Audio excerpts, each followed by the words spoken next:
各位网友大家好，欢迎来到包明说。这期话题我们说一说选边站队，美国在东南亚的残忍将在台海冲突的时候尽显。自从佩洛西参访台湾，引发中美关系持续紧张，东南亚国家立刻就感受到了压力和不安。这个压力主要来自美国，美国强迫这些东南亚国家要选边站队，跟随美国对中国发起制裁。东南亚国家怎么办呢？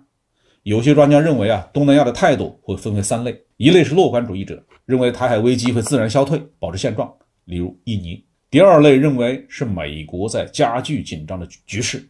例如马来西亚；第三类国家数量最多，他们是现实主义者，谁能打赢，他们就和谁站在一起。美国政府一定会在台湾问题上逼迫的东南亚国家选边站，到底是支持中国还是跟随美国？如果美国这么做逼迫东南亚国家在台海问题上站队，这将是一个既不道德又是非常残酷的选择。东南亚有6亿多人口，印尼、马来西亚这样的国家领土领海面积还不小，新加坡、泰国这样的国家政府还是有些财力的。但总的来说，东南亚国家在政治、经济和国际影响上都只能算作是小国，经济和社会相对脆弱，军事力量那更是比较弱小。虽然这些国家彼此之间也有着领土、领海和经济上的分歧，和中国也有关于南海某些海域主权的争端，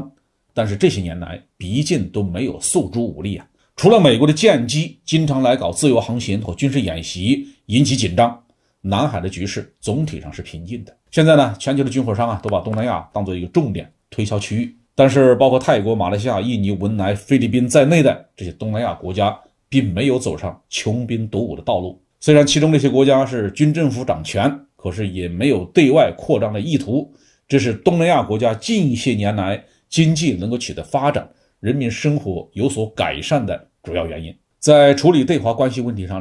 东南亚国家都是比较理性的，他们不但坚定地支持一个中国的基本原则，而且从来不介入两岸的统独问题，和两岸三地都发展了繁荣的商贸关系。2021年台湾地区对东盟地区的出口总值达到了700亿美元，东盟与中国大陆达到了8780亿美元。东南亚国家非常希望在中美之间保持平衡。中国是近在咫尺的经济大国，为这些国家带来了巨大的经济发展的机会。中国也决定了整个东南亚地区是不是能够有一个和平发展的环境。美国它是一个全球性的强国，是东南亚国家制造业和配套业的最终市场之一。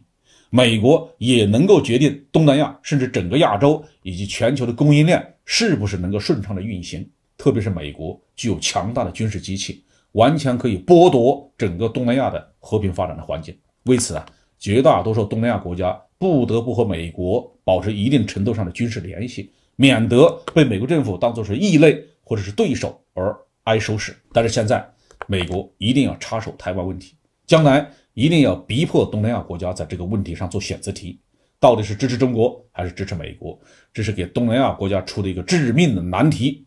美国逼迫东南亚国家和中国作对，这已经不是第一次了。在南海问题上，以美国为首的反华势力是一而再再而三的挑拨离间，无中生有，极力的要在这个地区建立一个反华的军事同盟，但是遭到了东南亚国家的一致的拒绝，连菲律宾都没有买账。如果美国再把台湾问题拿出来要求他们站队，那无疑是强人所难，基本可以肯定不会有任何东南亚国家会登上美国的战车。因为台湾问题和南海问题都涉及到中国的核心利益，中国决然不会对任何侵犯中国核心利益者做任何让步。虽然美国很强大，但毕竟它是一个域外国家，亚洲的事情凭什么要由它来管呢？过去美国实力强大，全宇宙第一吗？没人敢说什么。但现在的美国是日落西山，在很多问题上是泥菩萨过江，自身难保，他自己家的一滩烂事儿都处理不干净，哪里还有过去那样的实力在亚洲在欧洲称王称霸呢？动不动就制裁别人的人，迟早会被别人制裁。谁跟着美国去制裁别的国家，谁就是在做损人不利己的事情。相信东南亚国家有这样的认识和定力。好，这个话题我们就说到这里。